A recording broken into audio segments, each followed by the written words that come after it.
إلى حضرة سيدنا رسول الله صلى الله عليه وسلم ثم إلى أرواح أزواجه وذرياته وأصحابه وتابع التابعين لهم بإحسان إلى يوم الدين ثم إلى أرواح أنبياء المرسلين وأولياء الله الصالحين والعلماء ثم إلى أرواح مشايخنا ومعلمينا ولآبائنا ولأمهاتنا ولذوي الحقوق الواجبات علينا ولجميع المسلمين والمسلمات والمؤمنين والمؤمنات الأحياء منهم والأموات. الفاتحة. الحمد لله رب العالمين إياك نعبد وإياك نستعين اهدنا الصراط المستقيم صراط الذين أنعمت عليهم.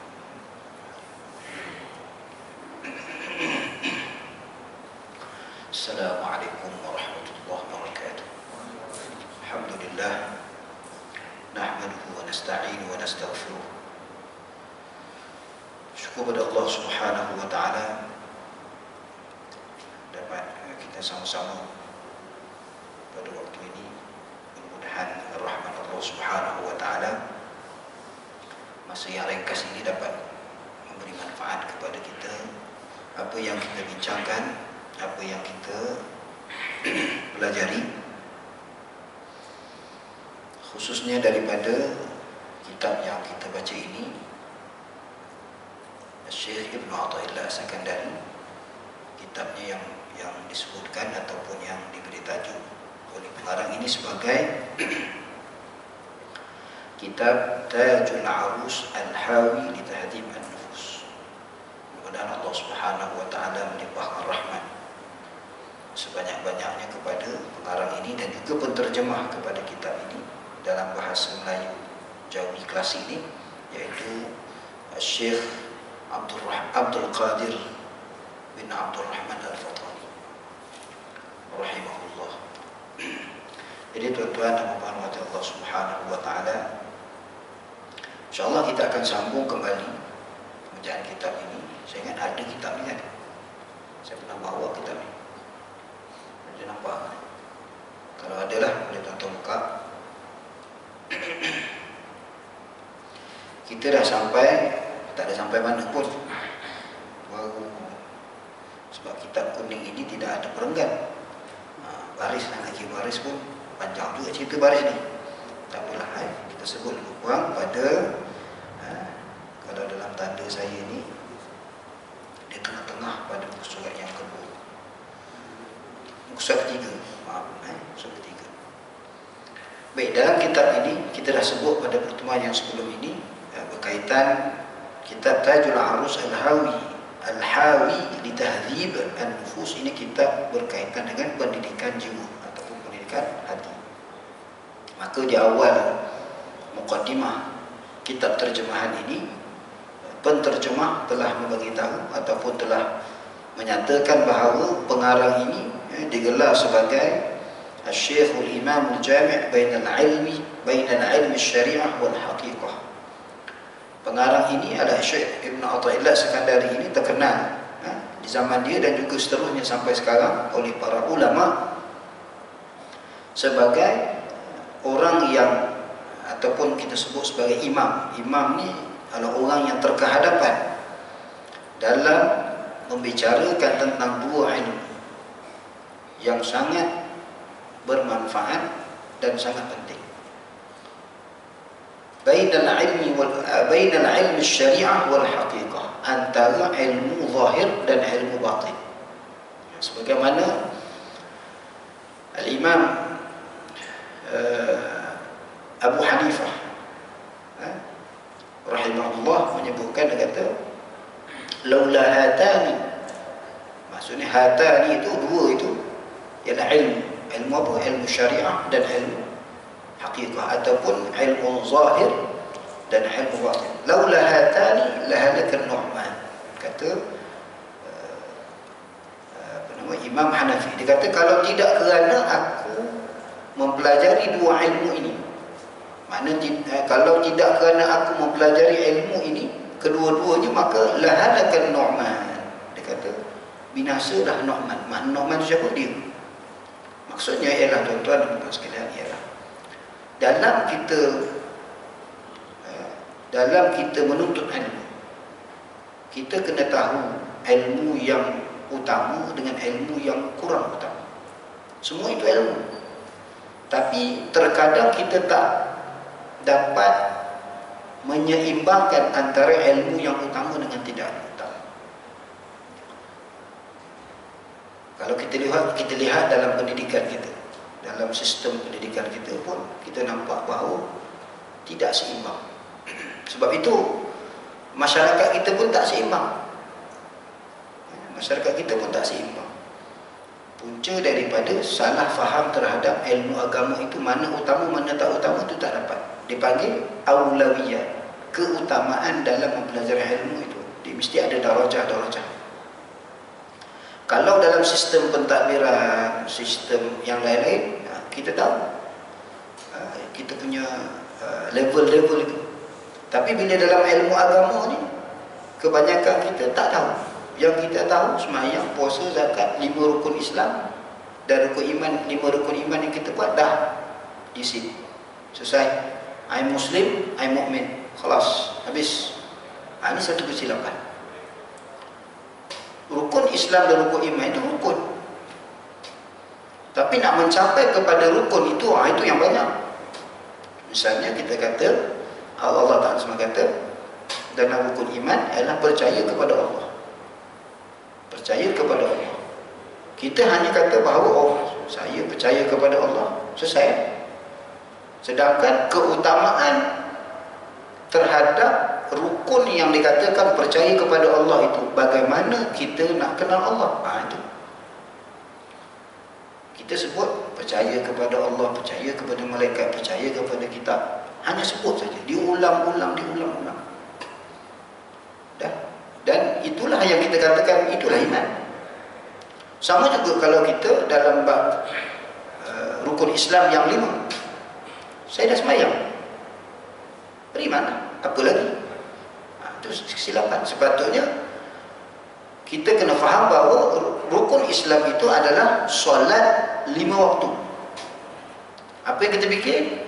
Pada syariahnya, pada zahirnya, sembahyanglah kita 5 waktu, selesai satu perkara.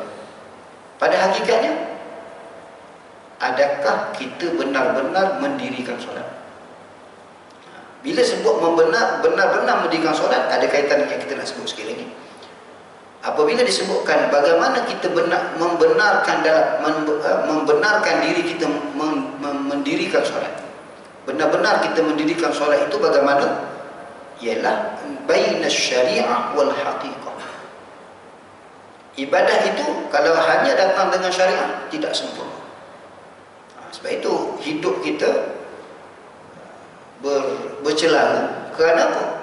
Kita hanya memegang kepada zahir saja. Bila kita pegang kepada zahir saja, banyaklah lompok-lompok. Sedangkan Allah Ta'ala sebut yang menguatkan zahir itu pada hakikatnya. Tapi ada pula orang golongan sesat ni, dia pegang hakikat saja, tak sembahyang terus, rosak juga. Jadi terbalik, ada 2 kluster.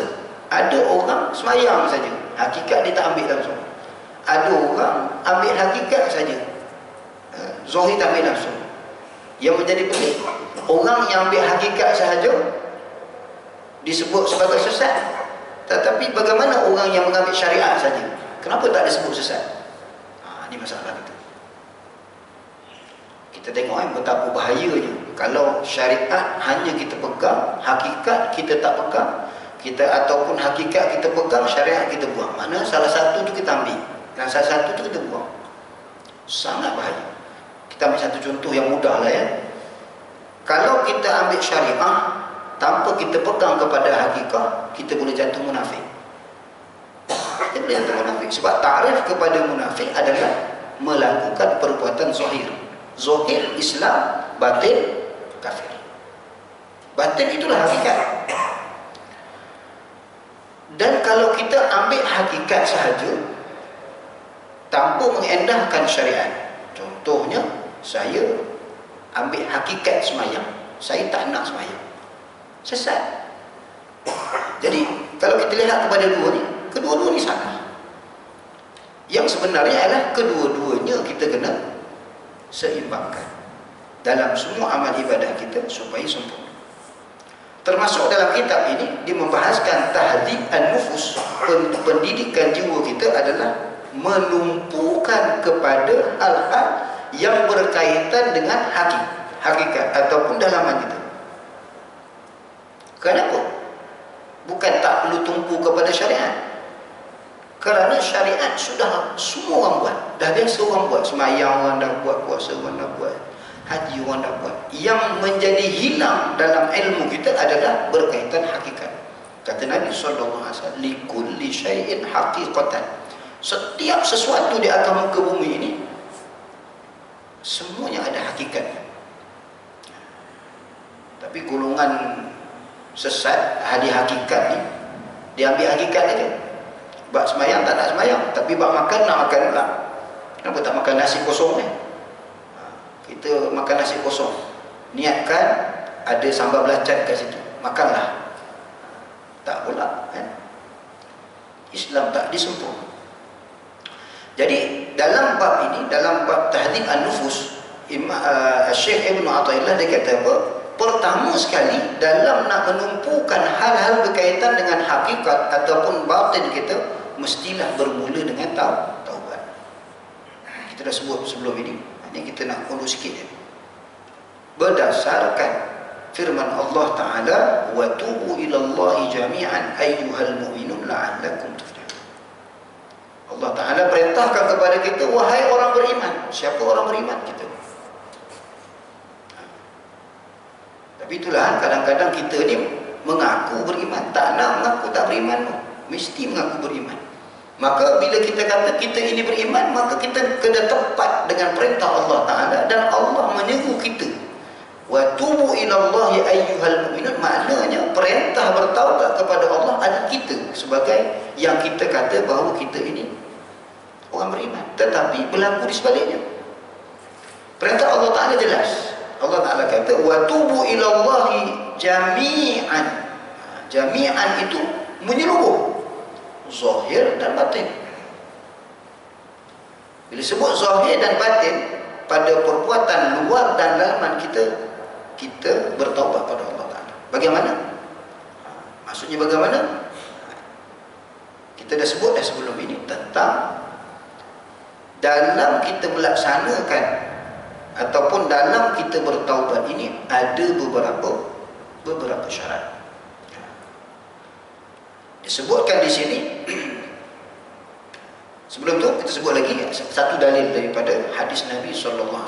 Dalil menunjukkan bahawa penumpuan kita terhadap batin kita, kenapa kita kena tumpukan hal-hal berkaitan dengan taubat? Sebab Imam Syekh Ibn Athaillah meletakkan topik atau tajuk yang pertama dan utama adalah taubat. Kita nak baiki hidup kita, kita nak baiki amalan kita, kita nak baiki ibadah kita, kita nak jadi orang beriman, orang bertakwa, mesti mula dengan taubat. Kalau kita letakkan taubat nombor 2, 3, 4 dan 5, memang tak akan sampai. Sebab syarat utama itu, syarat nak lepas. Contoh orang nak masuk anak-anak kita nak masuk universiti, mesti SPM. Tak ada SPM tak lepas. Jadi taubat itu menjadi syarat utama. Tiba-tiba dalam hidup kita, taubat ini bila kita rasa nak saja. Bila rasa kita berdosa, baru kita nak bertaubat. Bila rasa kita ni kita buat dosa besar, baru nak bertaubat. Dosa kecil tak perlu taubat. Ini yang menjadi masalah. Sebab Allah Ta'ala firman, wa tubu ilallahi jami'an. Jami'an itu tiap-tiap masa, bila-bila masa, setiap masa, dalam keadaan apa juga. Kita letakkan taubat itu pada malam-malam tertentu sahaja. Jarang orang bertaubat betul-betul menangis siang. Jarang. Dia menangis malam saja, 1/3 malam saja. Dia meletakkan taubat itu eksklusif pada malam. Itu satu kesilapan. Sedangkan Allah Ta'ala suruh, wahai orang beriman, taubatlah kamu setiap masa. Rasulullah bila habis sembahyang, Rasulullah istighfar, menunjukkan Rasulullah membuka pintu taubat. Pembuka kepada pintu taubat itu adalah istighfar. Berapa kali Nabi sebut itu? Nabi sebut inni la yughanu ala qalbi la astaghfirullah. Bila aku rasa lemah sedikit, maka Rasul kata aku istighfar sebanyak 70 kali. Kita dah bincang sebelum ini tentang Rasulullah itu masuk, tapi Rasulullah meletakkan 70 kali. Sebagai satu riwayat 100 kali tak kurang untuk dia istighfar. Menunjukkan kita lebih wajib beristighfar. Maka datanglah istilah ulama-ulama sufi khususnya yang membicarakan tentang tahdhib nufus, dia kata wajib istighfar setiap waktu. Tapi selama ini kita faham istighfar ini bila mana ada dosa sahaja. Malahan para ulama tasawuf mengatakan orang yang banyak ibadah lagi banyak istighfarnya daripada orang berdosa. Bukan bermaksud orang berdosa tak perlu istighfar, tidak. Orang yang ibadah lagi kena banyak istighfar. Kenapa? Orang yang ibadah dia mudah tertipu dengan ibadahnya, dia merasakan dirinya lebih baik daripada orang maksiat. Jadi sebab itu orang mukmin sentiasa meletakkan diri, sentiasa bertaubat kepada Allah Subhanahu wa taala. Maka disebutkan dikatakan lagi ialah maka jika berkehendak engkau akan taubat, maka sekalian bagi engkau bahawa tiada sunyi daripada tafakkur sepanjang masa. Mendatangkan ataupun kita nak ke arah ataupun kita nak jadikan kita ini sentiasa bertaubat pada Allah, memperbanyaklah tafakkur, ataupun bahasa mudah kita sebut sebagai muhasabah. Kita ni kurang tafakkur. Perintah Allah Ta'ala mengenai tafakkur ni banyak tempat dalam Quran, tapi kita tak memberi perhatian. Kenapa? Kita rasa kita dah selesa, dah semayang 5 waktu, nak apa lagi? Saya dah sedekah, saya dah berwakaf, saya pun dah pergi haji, rukun Islam 5 komplit dah, rukun Islam yang 6 pun dah komplit, nak apa lagi? Ini satu kesilapan besar kita, tuan-tuan. So sebab itu dalam pendidikan jiwa ini terfokus kepada urusan-urusan hakikat batin kita adalah punca daripada taubat.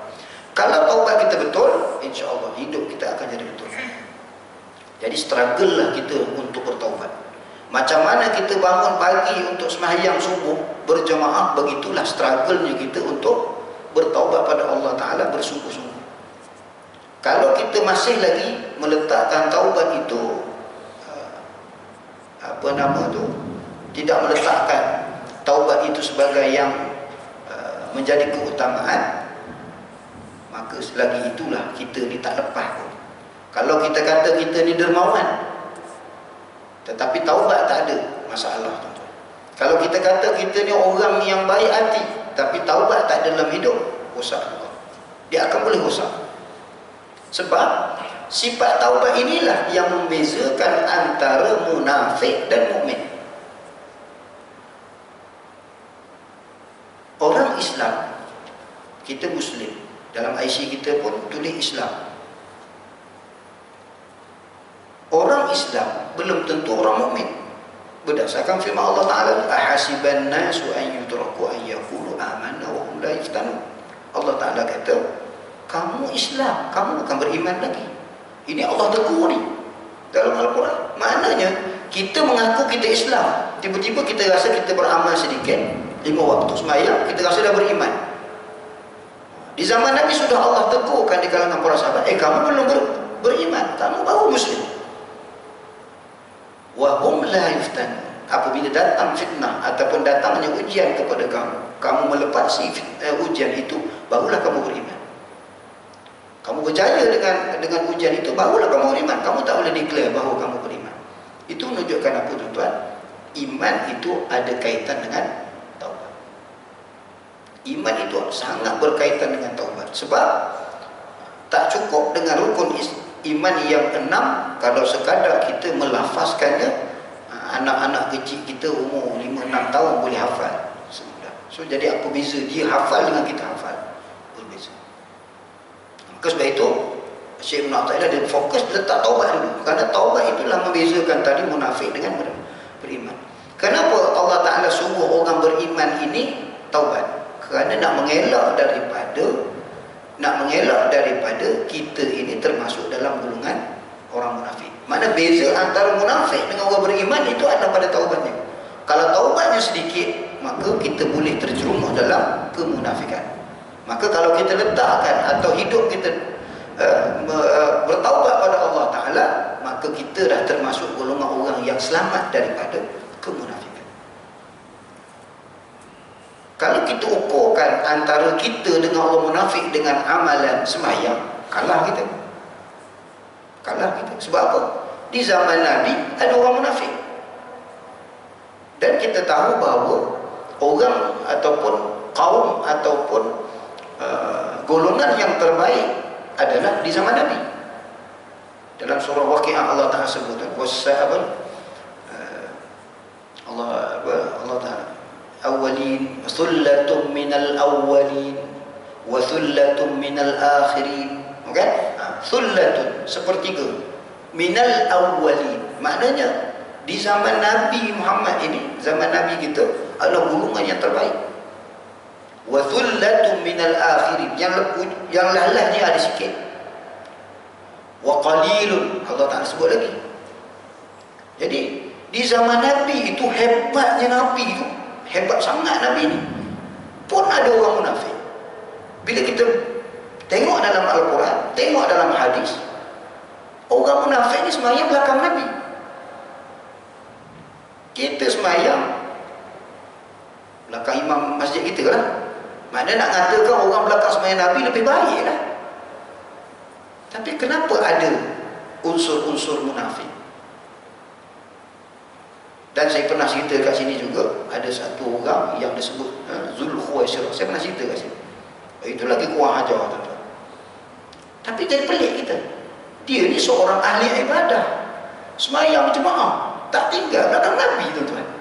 Tapi munafik. Bahkan bukan munafik lagi. Ulama menyebut ada khawarij. Pelik kita. Macam mana kau dah jumpa Nabi, kau sentuh Nabi, kau salam Nabi, kau berjuang, berjihad bersama Nabi, kau hafal Quran, kau baca Quran, kau berpuasa sama dengan Nabi. Kita rasa kalau orang macam ni memang confirm syurga.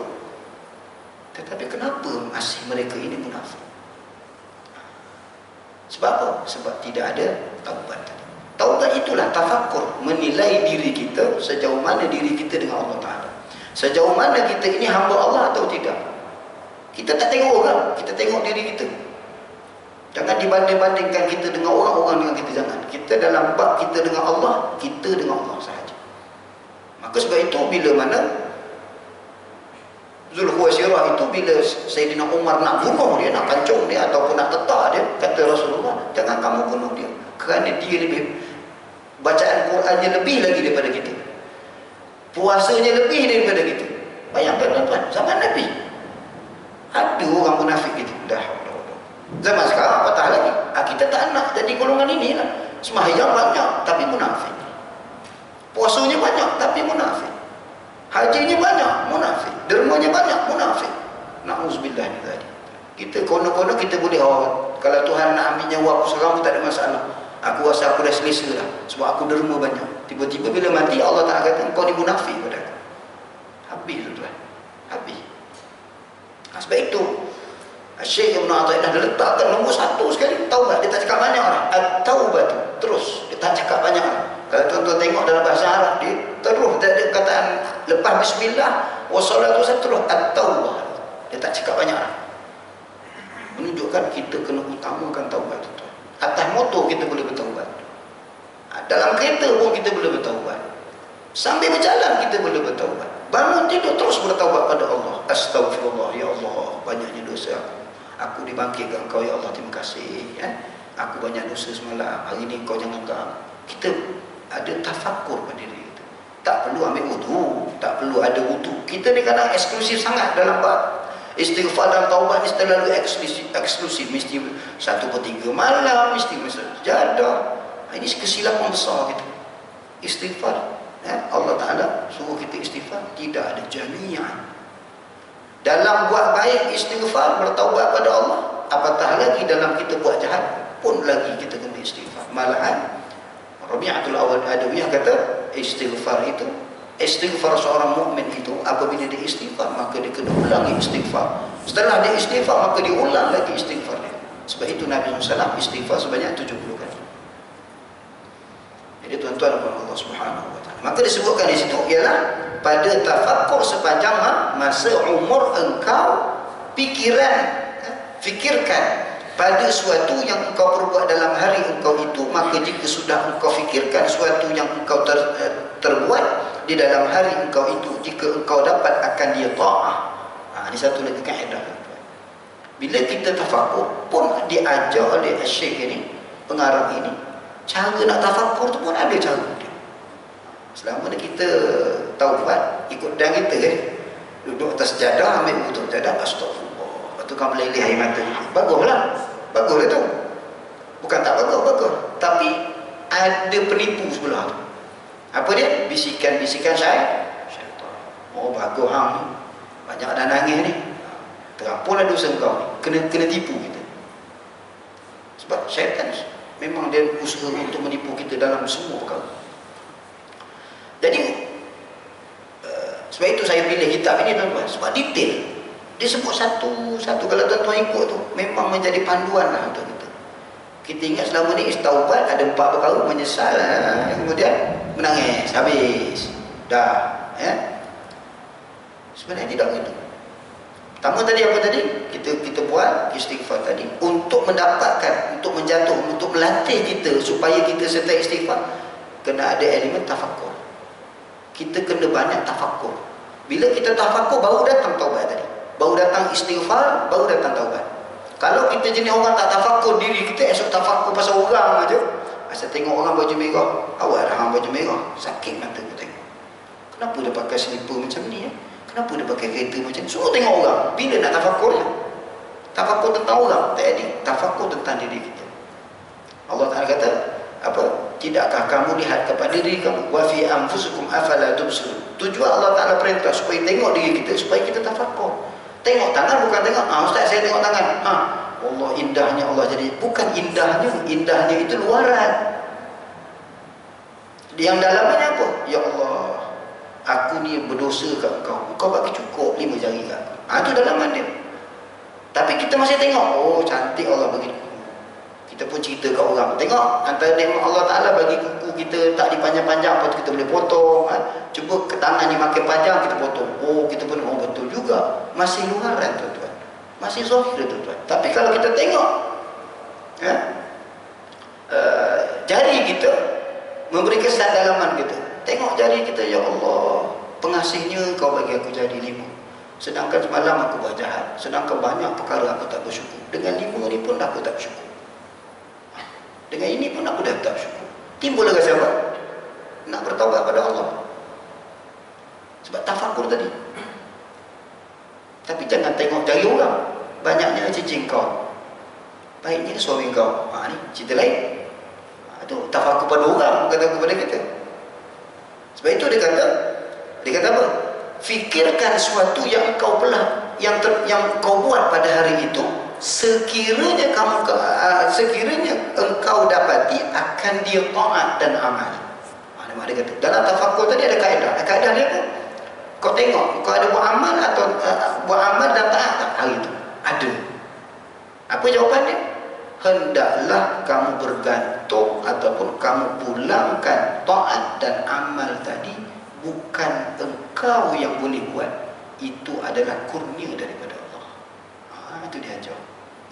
Jelas tu. Terbalikkan kita. Oh, aku dah semayang dah. Kau tahu tak apa tip aku boleh semayang sunat? Sejak aku pergi Mekah itu dah aku boleh pergi sunat. Oh, berbalik pada diri kita lagi. Sebab aku pergi Mekah, kat Mekah aku tak berhenti semayang sunat. Semayang jenazah, semayang apa. Supaya itu aku balik-balik aku boleh semayang sunat. Kalau macam ni habis.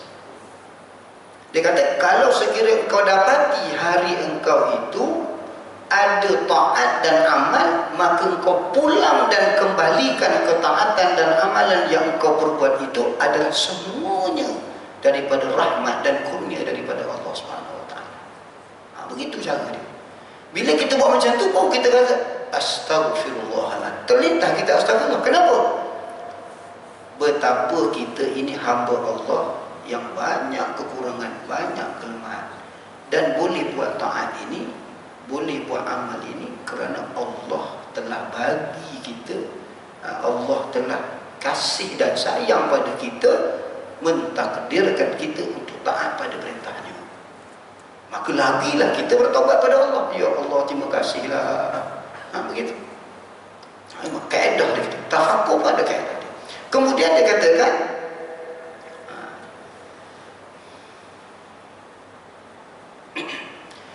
dan jika engkau dapat akan perbuatan engkau pada hari itu maksiat, maknanya sebaliknya, dan dosa, maka hendaklah engkau celakan dan hinakan nafsu engkau itu atas perbuatan yang demikian itu, dan istighfar engkau kepada Allah dan taubat engkau kepada Allah Subhanahu wa ta'ala.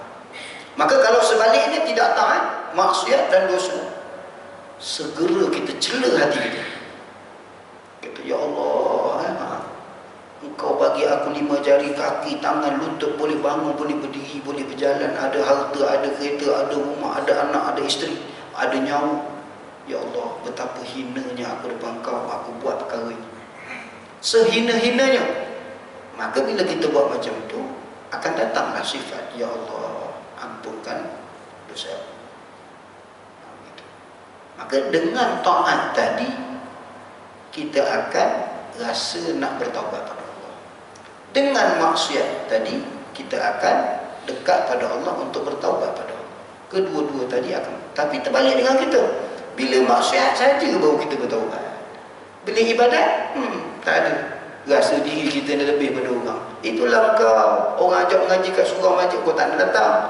Itulah kau nak mati macam ni ke? Oh, kita rasa kita baik pada orang tadi. Astagfirullahaladzim.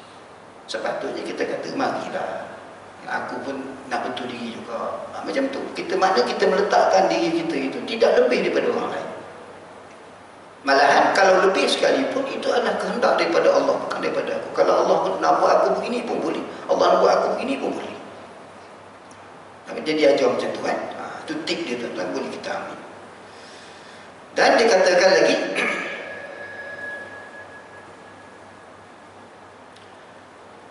kerana orang yang taubat daripada dosanya dengan syarat diterima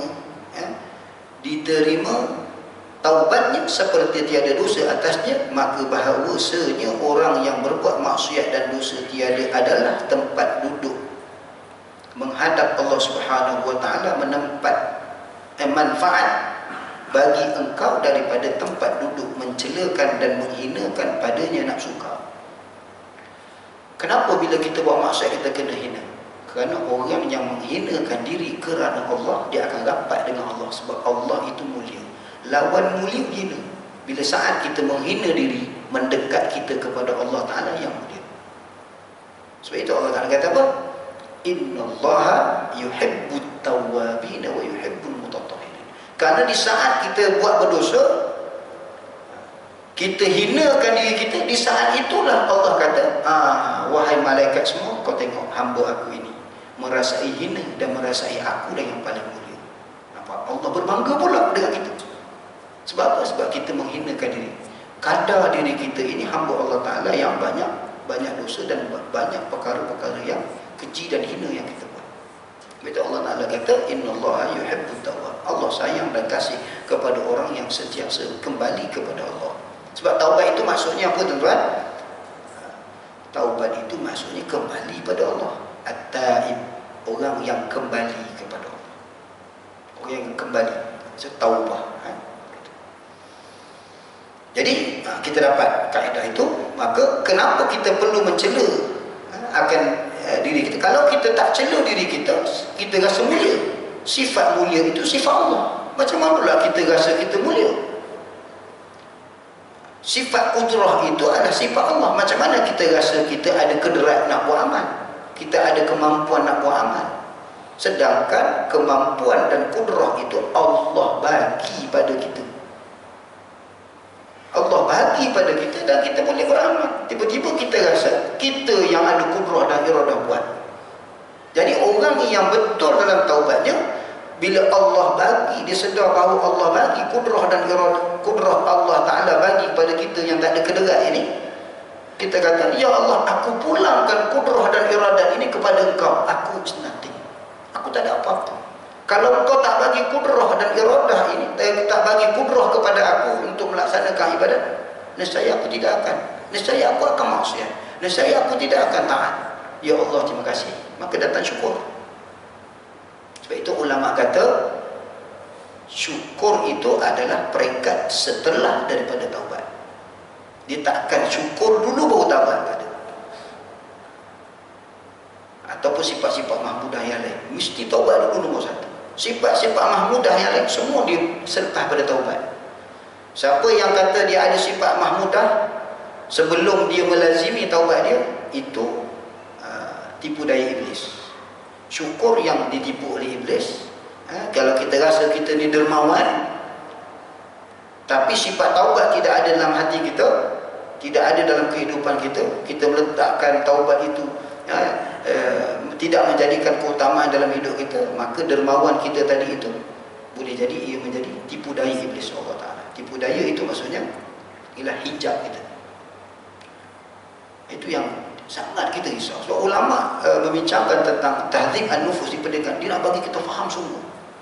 Jangan kita tertipu, jangan tertipu. Tambahan lagi tertipu dengan amal ibadah. Ramai orang tertipu dengan amal ibadah. Dia rasa dia baik. Susah kan tuan-tuan? Orang yang buat jahat, orang yang buat jahat, dia tahu jahatnya. Orang yang buat baik, tahu tak jahat dia? Memang tak tahu.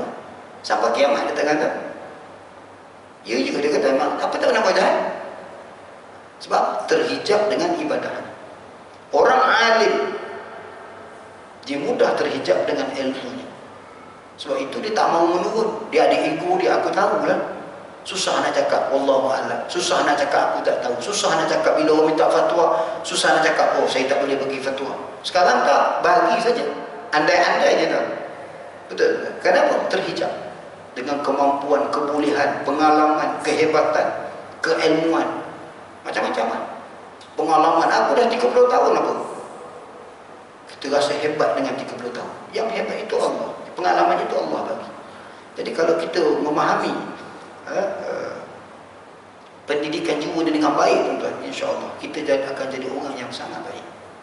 Sangat baik itu bukan apa? Bukan kita rasa baik. Sebab ciri-ciri orang yang baik itu semua akan berbalik dia. Semua perkara akan berbalik pada diri dia. Dia tengok orang, dia nampak dia. Dia tengok yang jahat, dia nampak dia. Dia tengok yang baik pun, dia nampak dia. Maksud baik itu maknanya orang buat baik, kenapa aku tak buat baik? Itu maksudnya. Jadi tuan-tuan dan puan-puan Allah Subhanahu wa taala. Maka dikatakan lagi, dan tetapi tiada mencela akan engkau, menghinakan engkau akan dia, padahal engkau tertawa dan suka hati kerana yang demikian itu. Ini satu lagi. Kita buat dosa, kita kata aku tak buat salah. Malahan ada orang tertawa dengan maksiat dia. Misalnya, oh kau tahu tak, aku dulu, kau ingat tak, jumpa pula gathering pula, jumpa dalam grup WhatsApp kawan-kawan zaman muda dulu, zaman-zaman strawberry, zaman-zaman ni oh kau ingat tak, ni perempuan ni dulu, oh dia jadi girlfriend aku, bla bla bla. Kita dah ketawa pula. Itu kan dosa-dosa lampau. Kenapa kita ketawakan dia? Apabila kita mentertawakan dosa yang kita bangga dengan dosa yang kita buat, ini bahaya tu. Dosa yang kita tak sedar, kita selama ni kita dah minta ampun dekat depan Kaabah, masuk dalam grup, kita bercakap benda-benda dosa. Maka kita tertawa, kita happy dengan dosa tadi. Maka ini memang banyak yang kita lakukan. Dalam Facebook sekalipun kita cerita, tengok gambar lama-lama, ni tak pakai tu, aku ingat dulu aku telah buat engkau macam ni, macam ni, macam ni, macam ni. Aku nampak engkau macam ni, macam ni, macam ni. Nampak macam biasa, tetapi perbuatan ini adalah seolah-olah kita menganggap bahawa maksiat itu suatu permainan yang kita buat. Tak boleh. Sebab itu aib kita kena simpan. Hanya orang-orang tertentu sahaja boleh tahu. Contohnya kalau zaman Nabi SAW ada Rasulullah itu. Sahabat bila jumpa dengan Rasulullah, maka dia kata, ya Rasulullah, aku buat ni A, B, C, detail dicerita. Ya Rasulullah, kau mintalah ampun pada Allah supaya aku ni diampunkan oleh Allah. Kata Rasulullah, engkau minta ampun, aku juga akan minta ampun pada Allah Ta'ala. Itu ada dalam Quran. Saya dah sebut dah sebelum ni, mukadimah mula-mula dulu. Ada dalam Quran menyebutkan kaedah apabila kita ini buat jahat, kita buat dosa. Tapi tak sama dengan Kristian, tuan-tuan. Itu lain. Dia pergi jumpa dengan apa? Duduk dalam bilik tu kan, sebelah-sebelah kan. Father, itu bukan macam tu. Itu kena isi borang dulu. Dia borang pengampunan. Ada fee dia. Lain tu. Tapi yang dalam Quran Allah Ta'ala sebut isja'uka, kata Allah Ta'ala, apabila datang kepada kamu wahai Muhammad, mereka itu menceritakan tentang dosa-dosa mereka, perihal dosa mereka kepada aku, maka dia istighfar kepada Allah, engkau istighfarlah kepada Allah untuk ampun dosa dia. Maka Allah kata apa? Allah Ta'ala kata, maka aku akan menerima taubat daripada istighfar. Jadi dosa-dosa kita ni kalau boleh simpan-simpan, isteri kita pun tak boleh tahu, datang baik kita pun tak. Yang lama tu dibencikan, bukan suka-suka, tak, benci. Kita teringat dosa kita. Kalau kawan-kawan kita duk cerita-cerita pasal tu, kita benci. Aku tak nak. Benda ni tak, benda lepas-lepas kau jangan cerita belakang tak. Kita sangat fokus benda-benda macam tu. Sebab kita dah letak taubat dalam hati kita. Tapi kalau kita tak letak taubat pada hati kita, benda-benda macam ni menjadi lawak jenaka kita. Maka dikatakan lagi,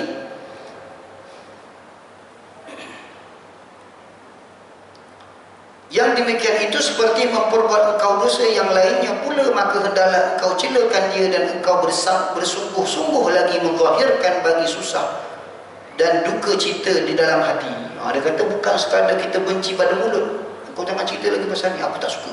Dia kata bukan hanya pada mulut, tetapi hati engkau benar-benar benci perbuatan itu. Aku tak suka. Walaupun kawan kita cerita, alah kau nak tunjuk baik dulu, kau pun ni. Dia sebutlah aib-aib kita, benda jahat-jahat kita buat. Dalam hati kita kata, ya Allah, aku benci perbuatan aku yang lama. Betapa aku begini. Walaupun dia sebut. Tapi kalau kata, kawan kita kata, alah itu biasalah, kita zaman muda. Kita sambung macam tu, habis tuan-tuan. Agak-agak sebelum tu kita pernah pergi haji minta ampun pada Allah kan. Allah dah ampun dah. Tiba-tiba datang kawan kita macam tu, kemudian kita jawab macam tu pula, dosa tadi kembali semula pada kita. Kena perlu kepada minta ampun. Malahan dosa itu semakin besar. Semakin besar. Tak ada azan? Belum ni? Dah. Sama titik boleh? Titik kan? Dan dia katakan lagi, kita kena sungguh-sungguh zahirkan, menghinakan diri seolah-olah seperti orang yang mati anak yang dikasihi kepadanya, susah dan duka citanya. Maka jika engkau perbuatkan demikian itu, nescaya mengganti bagi engkau akan Allah Ta'ala dengan dibuka cita engkau itu akan kesukaan, dan dengan hina engkau itu dengan kemuliaan. Maka dia kata, kalaulah kita, bila kita nampak dosa-dosa itu, kita benci pada mulut kita, kita benci juga pada hati kita, insya-Allah Allah akan tukarkan, Allah Ta'ala tukarkan pakaian kita ini, daripada gelap kemaksiatan, hati kita menjadi gelap, dapat cahaya nur. Daripada hati kita kelam menjadi bercahaya.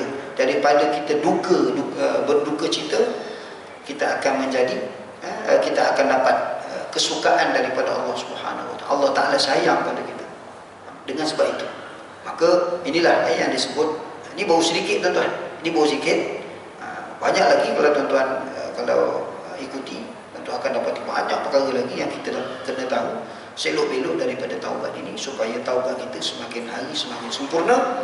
Mudah-mudahan sebelum kita diambil nyawa oleh Allah Subhanahu Wa Taala, mudah-mudahan kita telah kembali kepada Allah Ta'ala dengan kembali yang jami'an, sempurna pengambilan kepada Allah Ta'ala. Allah ampun dosa kita. Bila Allah ampun dosa kita, insya-Allah mendapat rahmatnya dan kita dimasuk dalam syurga Allah Subhanahu Wa Ta'ala. Jadi saya rasa setakat ini dahulu perjumpaan kita. InsyaAllah kita akan sambung kembali pada pertemuan akan datang. Qouli hadza wa astaghfirullahal azim li wa lakum. Assalamualaikum warahmatullahi